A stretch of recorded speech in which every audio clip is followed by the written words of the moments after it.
Yeah. All right. Any other can do, not do that. All right, invite your friends beside you, like the wall of Jericho. They don't know, they don't know. None. And I guess so, and I guess so, and I guess so, my baby boo. Yes. Where's everybody? Let's go. I'm got to know you. Anything that you do. If you ever need saving, running, running, running to you. I'll be running to you, running, running, running to you. Yes. All right. Make sure. Invite your friends. We are live. But today, we're going to be talking about intimacy. Into me you see. Intimacy. Into me you see. I mean, there are all these songs about love, and there's all these songs about intimacy, and there's all of this movies about love, and all these things that are happening tells us that there is a reason why we are human beings. We want to love and we want to be loved. That is the bottom line. We want to love and we want to be loved. So when you hear the songs, people are singing them, from every genre. It could be gospel music to whatever music, to rock and roll, to pop music, to R&B. The theme of most of these songs is about maybe unrequited love, maybe, loving somebody, finding the one. And so this one is talking of, it's Chike and Simi, Nigerian artist, and talking about, I've been running to you, running, running, running to you, and when you hear, when you read about love, and when you hear the songs, there's something about it that makes you want to be that person, right? You want to, let's turn this off a little bit. You want to be that person that someone is running to, or you want to be that person that people are coming towards, right? And so today we're talking about perfect fit again, just so you know that we do have a book, the perfect fit book on this. If you can get it on Amazon. It's been published now for a while, and it just tells you, takes you step by step on what we've been talking about on this show. But one of the things I went running today, and one of the things I was thinking about was, how we people don't even know themselves. You can live in the same house and not know each other. Some of you just came back from church today. You don't know the person sitting next to you. A lot of people say they're friends, but we never really know each other. Then how are we supposed to then meet and then be intimate? Into me you see, if you don't even know yourselves. You don't know who you are. You're scared to find out. There's in the story in Genesis, when Adam and Eve fell, and it says that that God sowed, fig leaves to cover them. And it looks like we've been hiding from each other since then. We've been hiding from each other. You don't want people to see you. You don't want people to see your faults. You don't want people to know you. But today, it is time to unveil who you are. All right? Look, it is not about having a wedding. That is not the point. That is not this. Stop it. Stop all this. Just get married just so you can have a wedding and be married. We're no longer doing that. The perfect fit model is not about you just having a wedding. No. It's not about you just getting married. No. You have to get married. We want you to be with the person who compliments you, the person who is adaptive to you, the person who celebrates you, the person who is going in the same direction as you're going. That is who we want. And so, I mean, in order to get that person, you yourself have to become that person. You need to know who you are. You need to know where you're going. You need to know what you like. You need to know your desires. And look, it's time to take off the fig leaves. It's time to stop living pseudo lives. People get on this fast lane. People get on this fast lane, and they adapt to the world system. They adapt to this system of, you know, what is it? It's you get yours and you get yours now. You get yours and you get yours now. That is not the system we're talking. That is not it. You got to get off that system. And this whole system about if the girl looks good, if the guy looks good, then you can get it on, and then that's it. Look, that is not it. That is not it.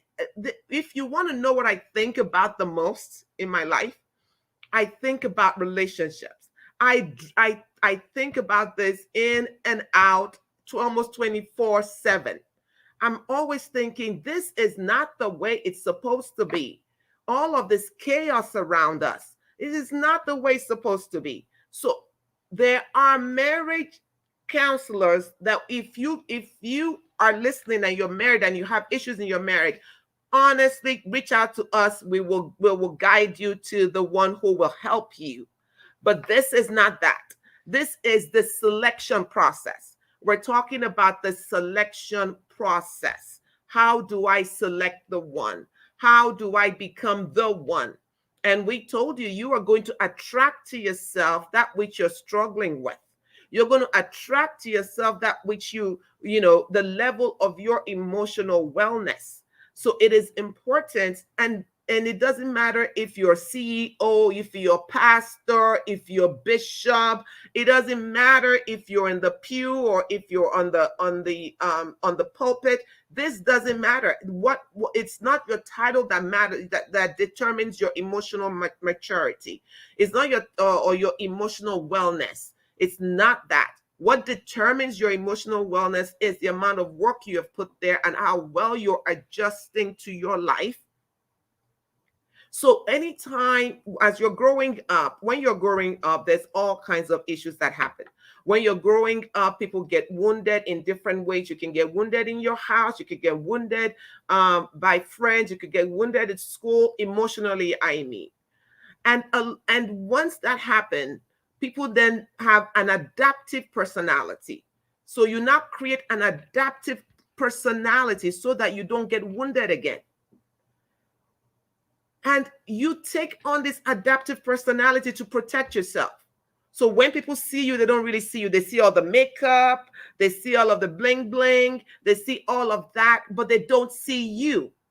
They don't see you. You're hiding. But if you are in hiding, how are you going to attract your own to you? You're only going to attract somebody fake because you're in hiding.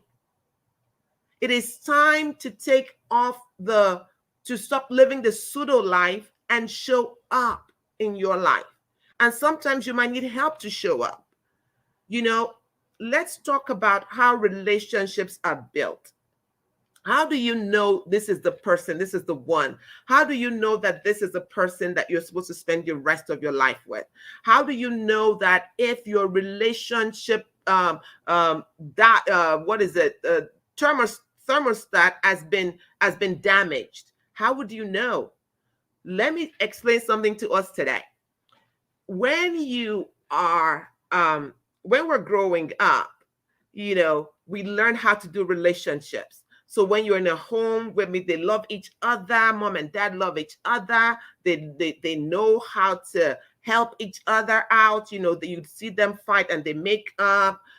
You're learning how to do relationships with your siblings. You're learning how to do relationships with your friends, your childhood friends. And so it is during that we actually build relationship gauge or templates in our lives. That's when we build them. That's when we know what love feels like. That's when we know what acceptance feels like. That's how we are supposed to live. And so that when the other person comes that's supposed to be yours, they feel familiar. They feel familiar. It looks like you've known them before. The person you're supposed to marry should not be a stranger to you. It must feel familiar. It must feel like, when you wear something and it fits and you feel good. That's the way it's supposed to fit. It's supposed to fit. It should not be uncomfortable. It should not be someone that you're constantly trying to impress, trying to do this and trying to do that. And all of you ladies out there who are constantly trying to put on a front so you can get the guy who has the money, who has the this, who has the that. Trust me, all that is going to just cost you, it's going to cost you a headache at the end of the day. That is not how to do it. That is not how to do it. This is not how to do it. Stop it already.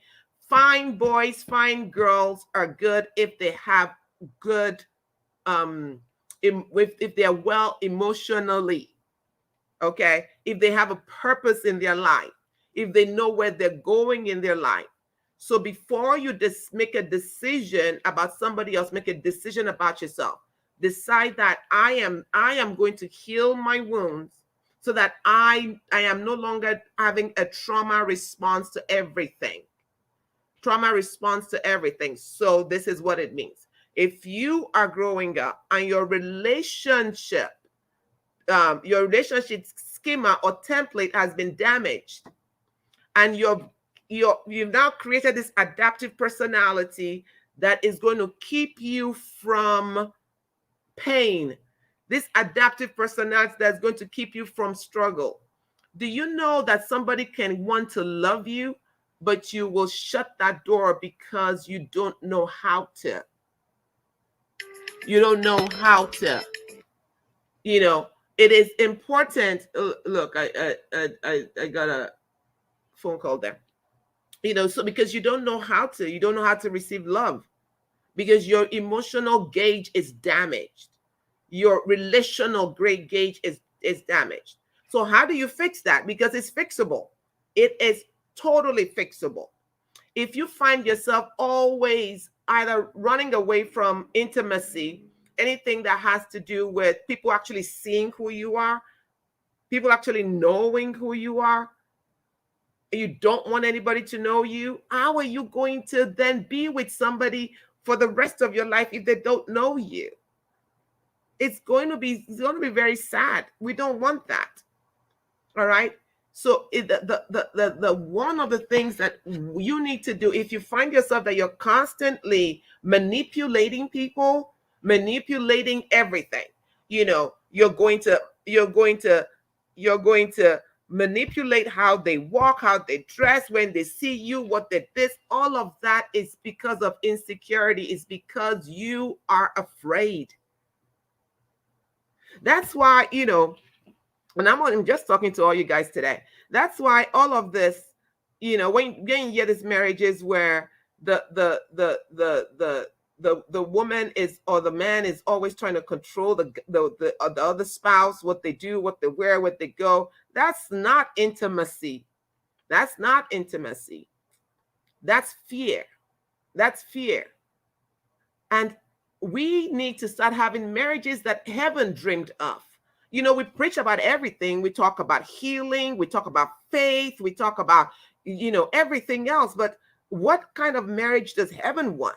The type of marriage is it's a beautiful, loving, kind place there we should all ascribe to be. Not just the way the person looks, what they do. All of that, all of those things will come to pass, and you would look at that person the next door and you'd be like, what happened? That is not it. That is not the foundation. It was talking about the parable of the sower. Is talking about the person, he sowed the seeds on different kind of soil. So that to me is how marriages are, how people get together. They sowed that, all kinds of, that's ones that sowed in good soil, That's the soil that feels like home. That's the soil that's the person that you feel like, you can be yourself with, and both of you are not going to strangle each other. You give each other room to grow.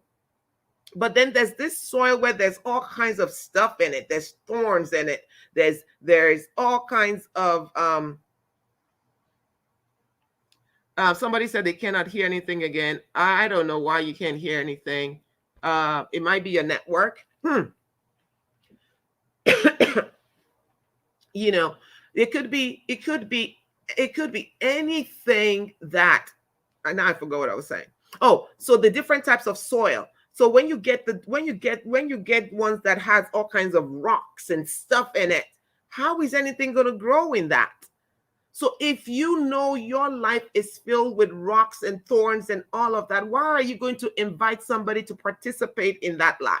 The first thing you need to do is get intimate with yourself. Do some self-analysis. Look at yourself. Look at your gifts. Do a SWOT analysis on yourself. Like look at your things and get help.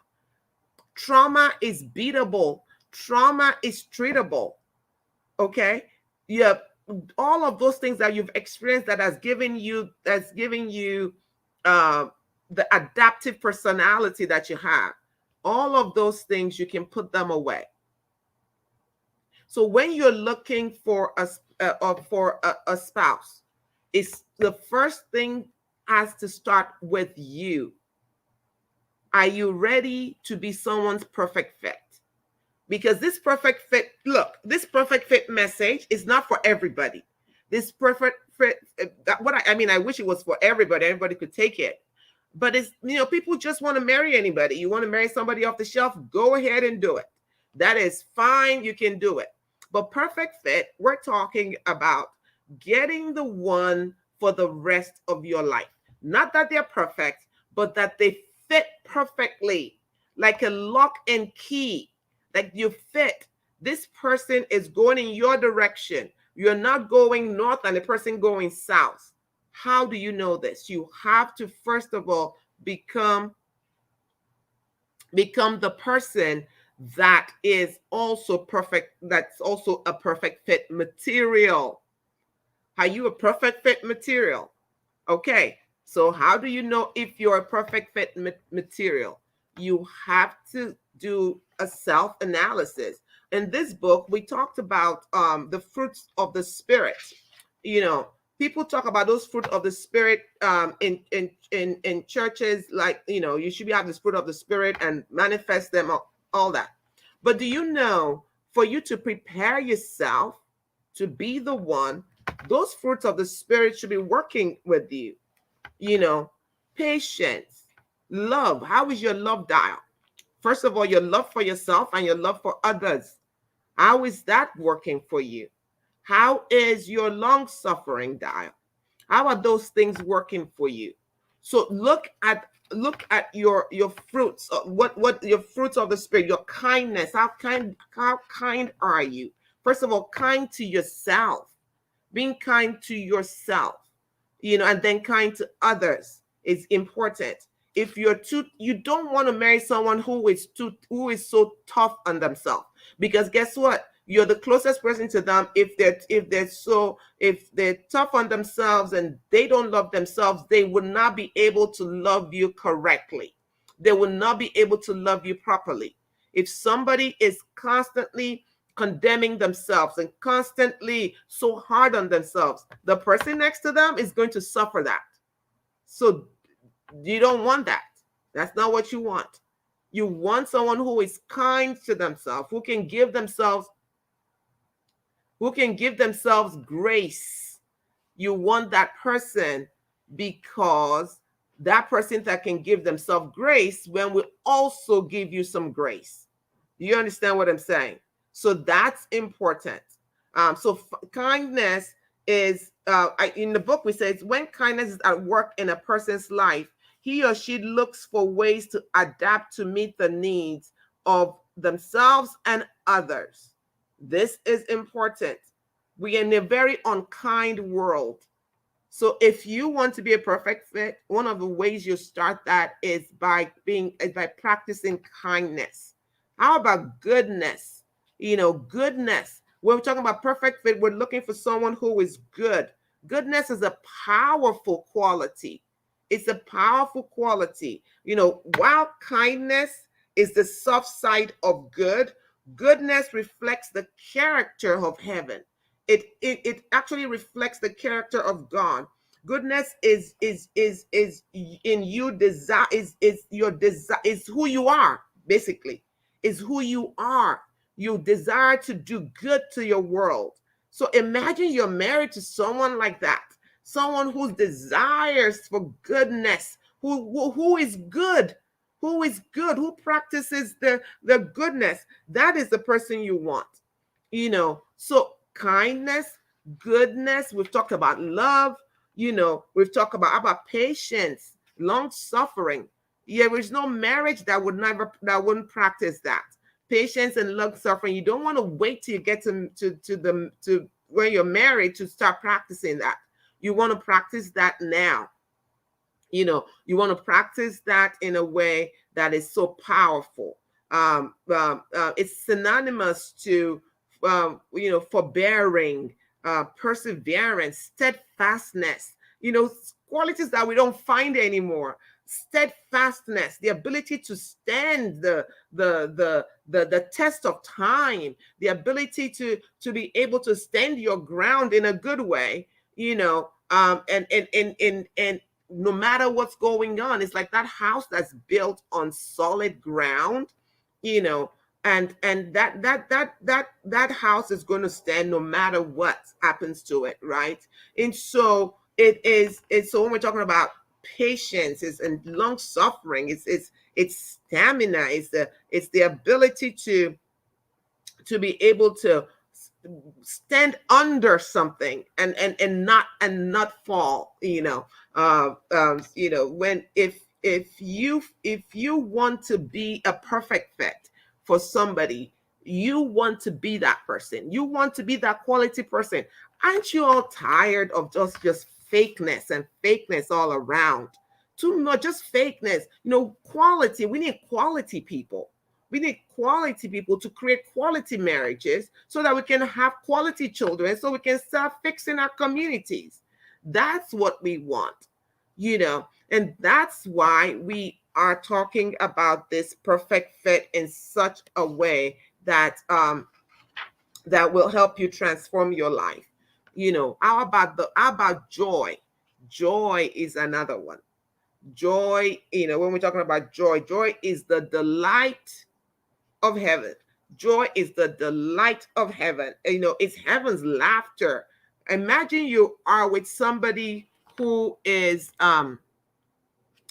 imagine you are with somebody who is totally, hold on, give me a minute here. I need to connect my, all right. Hopefully that works. All right.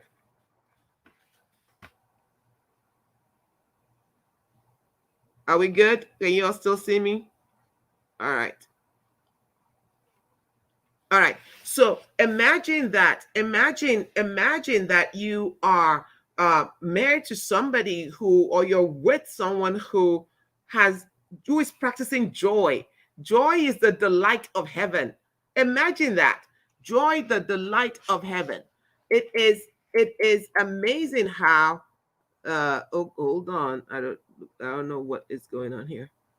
All right. I think we're good.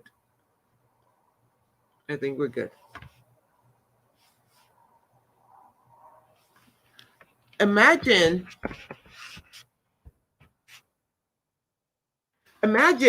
that you're with somebody has joy, who is practicing joy. Oh, what a beautiful relationship that would be. Somebody who's the delight of heaven's laughter. Somebody who doesn't need circumstances for them to be happy, who is intrinsically knows who they are. That is who you need to be. And you can get there by practice. If you have issues getting any of these practices, if you're the kind of person who keeps saying, I just don't feel anything, That is not good. You need to get help. If you're the type of person who keeps saying, I haven't had joy in my life for a long time, you need to get help. That is not, and you shouldn't be marrying anybody at this time at all. In fact, you're going to attract to yourself a pseudo person. So, joy is the ability to be satisfied with your life. It to be satisfied, to find joy, to find delight in your life, to find acceptance and expansion. I mean, just all the beautiful things. Let me see what we put here. He says, we can't get a glimpse of heaven and not have joy. Joy is not dependent on extrinsic factors, while happiness is dependent on extrinsic stimuli. Joy allows us to see the possibility of the divine when we glimpse our circumstances. So in joy, when you're practicing joy, you are saying, you're not just looking at what is around you, you're looking at the possibilities of what is around you. How beautiful is that?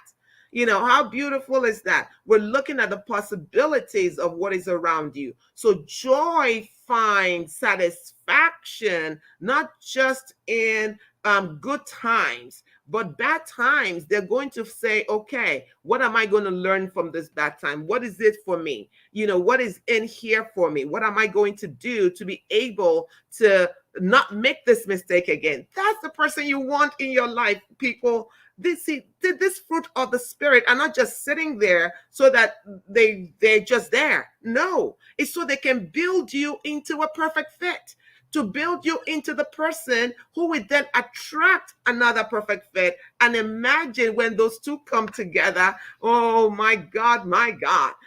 Are you listening to me? And then about love is another fruit of the Spirit. Love. We heard the song today, running to you, running to you. Everybody sings about it. But this kind of love is a deeper type of love. Is the love that supersedes all kinds of love. Is the love that allows you to overlook some things. Is the love that allows you to love somebody the way the Father loves them. And you're going to find times when the person you're with might not be lovable, but the divine love will kick in, and it would allow you to love the unlovable. All right, so we talk about love and joy. We've talked about peace. Oh, have I talked about peace? This is powerful. I'll talk about that and then we'll round up. Look, peace, shalom. You want a perfect fit who is practicing shalom. All right. You want a perfect fit who is practicing shalom. Why? Because shalom is not the absence of turmoil, but the presence of tranquility during chaos. All right. It is a sense of wholeness and completeness that is content knowing that God has everything in control. The word shalom is from the root word shalom, which means to make up the difference. Right? So when I'm practicing shalom, when I'm practicing peace, I know that I might not have it all together. You might not have it all together. All right. So it's like I go to the store and I have $5. I have $5 and the price of what I want to pay is $7.99. Well, I'm short, right? Well, shalom is if I get to the cash register and I have my $5 and the person next to me says, I'm going to put the $2.99. I'm going to make up that difference for you. Imagine this happening in relationships, because nobody's perfect. We're saying a perfect fit in terms of the fit, that this person is committed to you, right? They're going in the same direction as you. And we're saying that whatever you bring to the table, all right, they're going to also bring theirs to the table. And the way the perfect fit works is they are going to make up the difference, just like God makes up the difference. It is beautiful thing, people. This whole perfect fit model. It's a beautiful thing that God has designed and that we need to return to, because it's a blessing. So the first person, when we talk about intimacy, into me, you see, the first thing is you need to see into yourself. Make sure that you're practicing all of these fruits of the Spirit. Okay, let me read them out again. So it's love, it's joy, it's peace, it's kindness, it's goodness, it's patience or long suffering, self-control. We'll talk about faithfulness, self-control next week. So all of these things, all of these concepts that are in the scripture are for us, so that we can be the people we're supposed to be, so we can attract the people into our lives that are perfect fits. So if you have any questions for us, and if you are listening to me and you're thinking, I am so sad right now, I don't even know what to do, my heart has been broken too many times. Girl, been there, done that. Yeah. So you say, I have this pain from childhood that I don't know how to get over. You need to contact us at Joss Therapeutics. Just DM me or send me a message, and we will find you a coach, a therapeutic coach, or a therapist to work with you. So this is Dr. Ekinda Marino. I'm looking at my time right now. Our time is up. Thank you for sharing this space with me. Those of you on Instagram, you talking about connection. I hope it still worked for you. And those of you on Facebook, I don't get to see your comments until afterwards. I don't know why. I need to fix something about that. I'll see you next week. And between now and next week, your homework is to work on your fruits of the Spirit. I will talk to you later. Bye-bye now. All right. So at some point I will. Okay, there we go.